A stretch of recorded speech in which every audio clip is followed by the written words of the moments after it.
Connect ಆಗಿದ್ದಾರೆ. ವಿಜಯ್, ಲೋಕ ಸಂಗ್ರಾಮದಲ್ಲಿ ಮಾತಿನ ಮಲ್ಲಯುದ್ಧ ಹೇಗಿದೆ? ಯಾರ್ಯಾರು ಏನೇನು ಹೇಳ್ತಾ ಇದ್ದಾರೆ? ಯಾರ ಮೇಲೆ ಆರೋಪ ಮಾಡ್ತಾ ಇದ್ದಾರೆ? ವಿಜಯ್.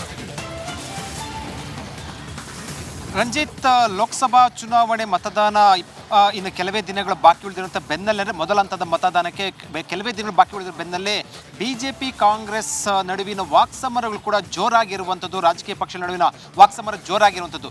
ನಾಳೆ ಪ್ರಧಾನಮಂತ್ರಿ ನರೇಂದ್ರ ಮೋದಿ ಅವರು ಮೊದಲ ಬಾರಿಗೆ ರಾಜ್ಯದಲ್ಲಿ ಚುನಾವಣಾ ಪ್ರಚಾರಕ್ಕೆ ಆಗಮಿಸಿರುವಂಥ ಬೆನ್ನಲ್ಲೇ ಇಂದು ಮಾಜಿ ಮುಖ್ಯಮಂತ್ರಿ ವೀರಪ್ಪ ಮೊಯ್ಲಿ ಪತ್ರಿಕಾಗೋಷ್ಠಿ ಮೂಲಕ ಮೋದಿ ವಿರುದ್ಧ ಸಾಕಷ್ಟು ಟೀಕಾಪ್ರಹಾರ ನಡೆಸಿರುವಂಥದ್ದು. ಅಂದರೆ ಒಂದು ಹೆಜ್ಜೆ ಮುಂದೆ ಹೋಗಿ ಒಂದು ಮಾತನ್ನು ಹೇಳಿರುವಂಥದ್ದು. ಅಂದರೆ ಒಂದು ರೀತಿಯಲ್ಲಿ ಅದನ್ನು ಟೀಕಾಪ್ರಹಾರ ಅನ್ನೋದಕ್ಕಿಂತ ಹೆಚ್ಚಾಗಿ ಒಂದು ರೀತಿಯಲ್ಲಿ ಚರ್ಚೆ ವಿಚಾರ ವಿವಾದಾತ್ಮಕ ಹೇಳಿಕೆಗಳನ್ನು ಕೊಟ್ಟಿರುವಂಥದ್ದು. ಅಂದರೆ ಸದ್ದಾಂ ಹುಸೇನ್ ಅವರಿಗೆ ಮೋದಿ ಅವರನ್ನು ಸಂಬಂಧಪಟ್ಟಂತೆ ಹೋಲಿಕೆ ಮಾಡಿರುವಂಥದ್ದು. ಸದ್ದಾಂ ಹುಸೇನ್ ಕೂಡ ದೇಶಭಕ್ತ ಆಗಿದ್ರು, ಅವರು ಕೂಡ ಅಂದರೆ ದೈವ ಭಕ್ತ ಆಗಿದ್ರು, ಅವರು ಕೂಡ ಹಲವು ಮಸೀದಿಗಳನ್ನ ಕಟ್ತಾ ಇದ್ರು. ಅದೇ ರೀತಿ ಕೂಡ ಮೋದಿನೂ ಕೂಡ ರಾಮ ಮಂದಿರ ಕಟ್ಟಿದ್ದಾರೆ ಅಂತ ಹೇಳುವ ಮೂಲಕ ವಿವಾದಾತ್ಮಕ ಹೇಳಿಕೆಯನ್ನ ಕೊಟ್ಟಿರುವಂಥದ್ದು.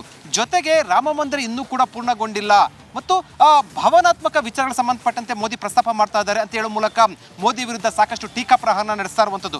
ರಾಜಕೀಯವಾಗಿ ಒಂದಷ್ಟು ಟೀಕಾಪ್ರಹಾರಗಳು ಇರುವಂಥದ್ದು. ಆದರೆ ಎಲ್ಲೊಂದು ಕಡೆ ಟೀಕಾಪ್ರಹಾರ ಮಾಡುವ ಭರದಲ್ಲಿ ಒಂದು ಎಲ್ಲೆಯನ್ನ ಮೀರುವಂಥದ್ದು ಅಥವಾ ಈಗ ರಾಜಕೀಯ ಪಕ್ಷಗಳ ನಡುವಿನ ಟೀಕಾಪ್ರಹಾರ ತಾರಕಕ್ಕೆ ಏರಿರುವಂಥದ್ದು. ಅದು ನಾಳೆ ಪ್ರಧಾನಮಂತ್ರಿ ನರೇಂದ್ರ ಮೋದಿ ಅವರು ರಾಜ್ಯಕ್ಕೆ ಚುನಾವಣಾ ಪ್ರಚಾರಕ್ಕೆ ಬರುವಂತ ಮೊದಲೇ ಕೂಡ ಕಾಂಗ್ರೆಸ್ ನಾಯಕರು ಮೋದಿ ವಿರುದ್ಧ ಒಂದು ಮುಗಿ ಬೀಳ್ತಿರುವಂಥದ್ದು. Ranjit. Okay, thank you Vijay ನಿಮ್ಮೆಲ್ಲ ಮಾಹಿತಿಗಾಗಿ.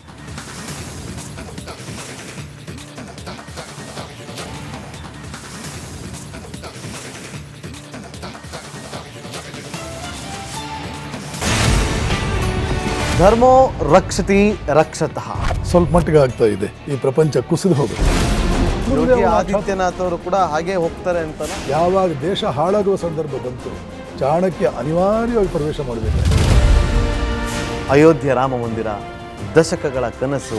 ಕಾಶ್ಮೀರದ 370 ಅದು ಅಬ್ರೋಗೇಟ್ ಆಗುತ್ತೆ ನಾನು ಅನ್ಕೊಂಡೇ ಇರ್ಲಿ. ಅಯೋಧ್ಯೆ ಕೈಗೆ ಸಿಗುತ್ತೆ ನಾನು ಅನ್ಕೊಂಡೇ ಇರ್ಲಿ. ಕಾಶಿ ಮಥುರೆ ಕೂಡ ಕೈಗೆ ಸಿಗಲಿ ಅಂತ ಆಶಿಸ್ತೇನೆ.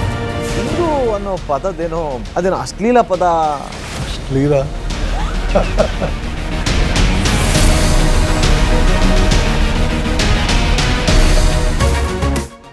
ರಿಪಬ್ಲಿಕ್ ವರ್ಲ್ಡ್ ಆಪ್ ಇದು ಕೇವಲ ಅಪ್ಲಿಕೇಶನ್ ಅಲ್ಲ, ಸಮಗ್ರ ಸುದ್ದಿಗಳ ಸಂಪರ್ಕ ಮಾರ್ಗಕ್ಕೆ ಕ್ರಾಂತಿಕಾರಿ ಬದಲಾವಣೆ. ರಿಪಬ್ಲಿಕ್ ವರ್ಲ್ಡ್ ಆಪ್ ಕೇವಲ ಸುದ್ದಿ ಅಪ್ಲಿಕೇಶನ್ ಪರಿಚಯಿಸುತ್ತಿಲ್ಲ, ಬದಲಾಗಿ ಡಿಜಿಟಲ್ ಸುದ್ದಿ ಬಳಕೆಯ ಹೊಸ ಯುಗಕ್ಕೆ ನಾಂದಿ ಹಾಡ್ತಾ ಇದೆ.